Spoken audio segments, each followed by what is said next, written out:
Chapter 1. A Silent Home. Emily Reed sat by the window of her quiet farmhouse in rural Montana, watching the snow fall in thick, silent sheets.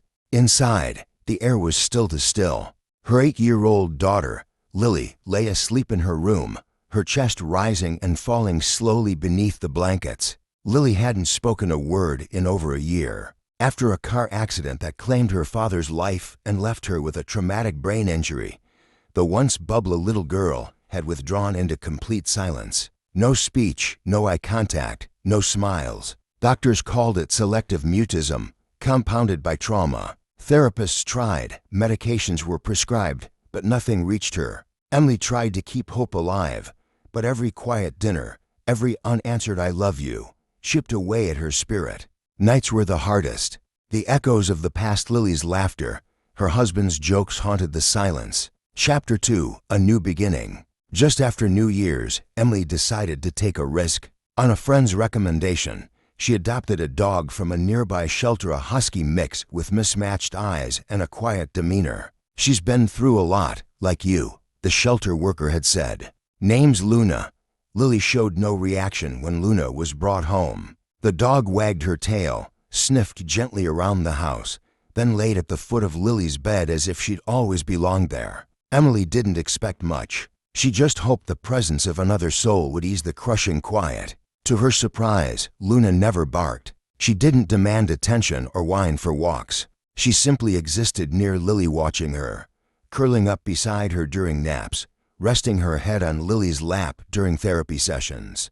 Chapter 3. The First Spark. 2 weeks later, Emily came home from the grocery store to find something astonishing. Lily was sitting on the living room floor. Luna sat directly across from her, a small rubber ball between them. Lily picked it up and rolled it toward Luna. The dog caught it gently with her paw, then nudged it back. Emily froze in the doorway, tears springing to her eyes. It wasn't just a game, it was interaction. She didn't say anything, didn't want to scare the moment away. But that night, for the first time in a year, Lily didn't sleep alone. Luna curled up at her side, and when Emily peeked into the room, she saw her daughter's hand resting on the dog's soft fur. Chapter 4. The Breakthrough. It started small. Lily would hum softly when she thought no one was listening. She began making small drawings, always of Luna and herself. Then one afternoon, Emily overheard her whisper something while brushing Luna's coat. "Pretty girl." The sound of Lily's voice, barely audible, but real, hit Emily like a lightning bolt. She clutched the doorframe, struggling to breathe as tears ran freely down her cheeks. They called her therapist immediately. Sessions became more frequent, and Luna was always present. The dog responded to Lily in a way no human could. She never pushed, never judged. She just was a warm, quiet constant in the girl's chaotic world. Each day, Lily said a little more. By spring, she was speaking full sentences with Luna, and by summer, she was talking to Emily again. Chapter 5. A Summer to Remember. That summer was filled with light. Lily learned to ride her bike again, Luna trotting beside her like a protective shadow. They explored the woods behind their house, Lily laughing as Luna bounded through fallen leaves. Emily often stood at the back porch, hand over her heart, watching them with quiet wonder. Her daughter was coming back to her, not because of any pill or procedure, but because of the unconditional love of a dog.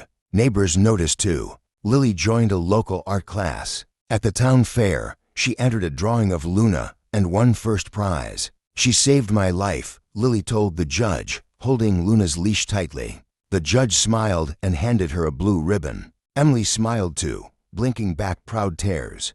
Chapter 6. The Storm. Late one September night, a thunderstorm rolled through the valley. Rain pelted the windows, and lightning flashed like nature's warning. Luna, usually calm, suddenly stood rigid, ears up. Emily had just finished tucking Lily into bed when Luna began barking loud and frantic for the first time. She dashed to the back door and clawed at it, whining. Then Emily smelled its smoke. A lightning strike had ignited a tree just outside the barn. The flames had caught onto the dry roof and were spreading fast toward the house. Emily grabbed Lily and the emergency bag. "Come on, baby. We have to go." But Lily froze. The thunder, the flames, the panic, it was too much. Her trauma took over. She dropped to the floor, covering her ears, shaking. Emily didn't know what to do. She was about to run back for help when Luna ran to Lily and pressed her head against the girl's chest. Then she barked short and firm once, twice. Lily opened her eyes.